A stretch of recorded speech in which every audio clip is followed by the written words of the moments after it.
Read Between the Lines is brought to you by LavalCosm.com. It's ball hockey time. After fans in Columbus enjoyed a great All-Star weekend, the players and GMs will be returning to work later this week. What preceded the All-Star break was Zac Rinaldo's vicious hit to the head of Kris Letang, a pointless action that has no place in today's NHL. If this professional league wants to make a statement, they should have stepped up and punished Rinaldo for 20 games or more. Surprise, surprise, Zachy has only been suspended 8 games. What a joke. Does anyone remember the Raffi Torres suspension a few years back for his hit on Marian Hossa? Moving forward, if the NHL comes down hard on hits like these, we'll see less of them and hopefully none as the years pass by.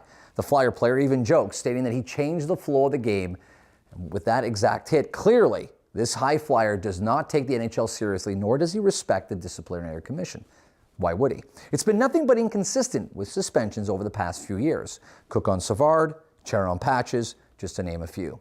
Just recently, Chicago's Dan Carcillo cross-checked Winnipeg's Matthew Perreault and received a 6-game suspension. This was his 9th suspension, and just on that stat alone, we should ask, why does this NHL player still have a job? Enter the role of the enforcer, who supposedly is there to protect his fellow players on the ice. Well, I can tell you that that's nothing short of a myth, because if anything, changing the flow of the game, as our friend Rinaldo stated, does nothing to protect the players. In fact, it allows tempers to flare and creates a level of chaos that is unnecessary. So in reality, does the enforcer really protect his players? No, it's just a myth. It only leads to more agitation. An incredible amount of penalty minutes were accumulated during last week's Penguin Flyer matchup, 3 fighting majors alone in the second period.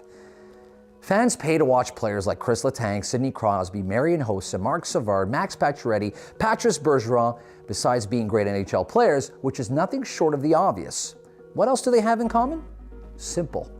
They've been at the bad end of a dirty hit by some fourth-line plugger who has no business being in the NHL in the first place. So I ask the NHL, and I tell the NHL as a paying fan, get rid of these hits and put these pluggers to the guillotine. Enough is enough, and that, ladies and gentlemen, is a curious case of the NHL player safety. Once again, we ask you to read between the lines. On behalf of the entire team, thanks for being with us. We'll see you next week. Catering services courtesy of PiattoRustico.com, authentic Italian cuisine. Adam Reid's wardrobe provided by Carve, available at carve.ca. Salon services powered by Glam Atelier, la maison de beauté. Guest of the Read Between the Lines show, stay at the Holiday Inn Express and Suites, Montreal Airport.